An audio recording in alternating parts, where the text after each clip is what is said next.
Donc, les deux premiers orateurs sont messieurs Arendt et Pierre-Alexandre Anglade du groupe La République En Marche. Merci, messieurs les présidents. Mes chers collègues, madame la chancelière, monsieur le Premier ministre, j'aimerais d'emblée vous remercier et vous féliciter pour l'attention toute particulière que vous avez portée aux faits transfrontaliers lors du dernier Conseil des ministres franco-allemands du 31 mai, notamment avec l'inclusion dans le traité d'Aix-la-Chapelle, dans les projets prioritaires de nouveaux projets à portée transfrontalière. La fermeture de la frontière en mars 2020, puis les nouvelles restrictions drastiques en mars 2021 ont eu des effets néfastes sur le quotidien de milliers de citoyens dans ces régions. Cette réminiscence historique, douloureuse, que tout le monde croyait archaïque, a révélé la précarité des acquis de l'histoire. Or, seul le développement de stratégies communes, intégrées, nous permettra de faire face ensemble dans le futur aux grands défis. Si la région frontalière met en exergue les difficultés dont souffre notre coopération, elle constitue également un laboratoire d'expérimentation et d'impulsion pour le couple franco-allemand et l'Europe plus généralement.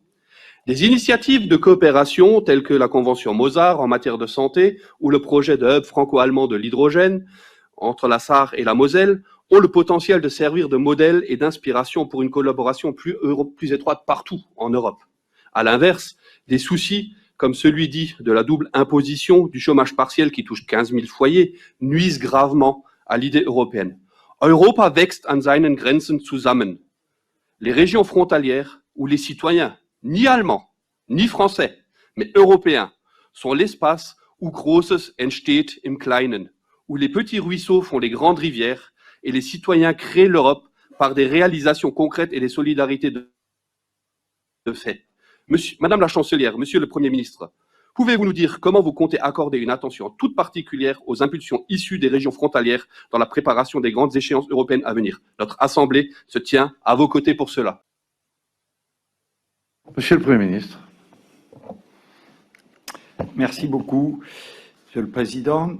Je commence donc par la première question en essayant d'être le plus rapide possible. Effectivement, d'abord pour dire que les coopérations transfrontalières, monsieur le député, sont sans doute le terrain d'application le plus concret, le plus visible pour l'ensemble de nos concitoyens des impératifs des relations entre nos deux pays. Nous devons tout faire pour faciliter la vie, pour faciliter les échanges et en particulier, je dois le dire, puisque vous l'avez évoqué dans votre question, la question de la double charge fiscale, de la double imposition pour les travailleurs frontaliers placés en chômage partiel, fait l'objet, vous le savez, actuellement de travaux approfondis. Ce sujet a été évoqué lors du Conseil des ministres franco-allemand le 31 mai dernier et les discussions se poursuivent pour veiller à ce que nous puissions aboutir.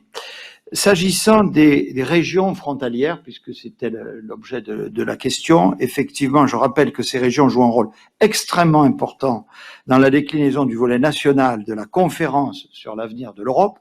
18 conférences régionales, vous le savez, sont prévues sur le modèle de la Convention climat et constitueront la base de la contribution française. Les régions frontalières auront un rôle spécifique à jouer dans ce cadre et nous avons marqué, là encore, au dernier Conseil des ministres, notre souhait d'apporter une contribution spécifique franco-allemande à cet exercice démocratique européen. En particulier en région Grand Est, les citoyens allemands seront associés à la conférence régionale, qui je crois est prévue à Strasbourg, à Sciences Po, à Strasbourg dans quelques jours, et les modalités de sélection des participants allemands sont en cours de définition. Donc je me propose de vous tenir étroitement informé de l'évolution de ces projets dès que j'en connaîtrai les modalités effectives, et évidemment leur réussite sera un fort symbole et nous avons évidemment la volonté que ça aboutisse. S'agissant de la deuxième question sur le plan de relance, je voudrais rappeler côté français d'abord que évidemment le plan de relance de monsieur Biden apparaît extrêmement ambitieux aux États-Unis, mais que si nous le comparons à la fois au plan de relance national déterminé, comme vous le savez, dans le cadre européen, et à ce que nous avions mis en œuvre dans le cadre de nos dispositifs de droit commun qui n'existent pas aux États-Unis, pour faire face aux conséquences économiques et sociales de la crise sanitaire, nous arrivons à des données, vous le savez, monsieur le député, qui sont à peu près comparables. Et là où je vous rejoins parfaitement, c'est que si nous devons réfléchir à un approfondissement, à des plans d'investissement complémentaires, premièrement, cela doit se faire dans un cadre européen, et deuxièmement, il faut le faire avec la volonté de rester fidèle aux axes essentiels du plan de relance initial. Merci. Madame la chancelière.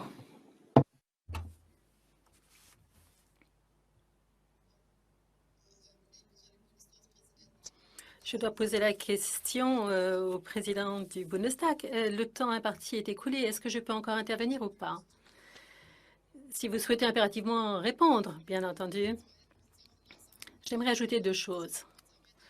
Concernant donc la double imposition, la double charge fiscale pour le chômage partiel, côté allemand, nous proposons que nous amendions donc l'accord qui avait été conclu sur la double imposition, comme nous l'avons fait avec la Suisse, car côté français, il y avait d'autres propositions, mais comme nous avons en fait de bonnes expériences avec d'autres voisins, je pense qu'il faudrait que nous revoyions en fait cet accord sur la double imposition, ce qui nous permettrait de résoudre le problème assez rapidement.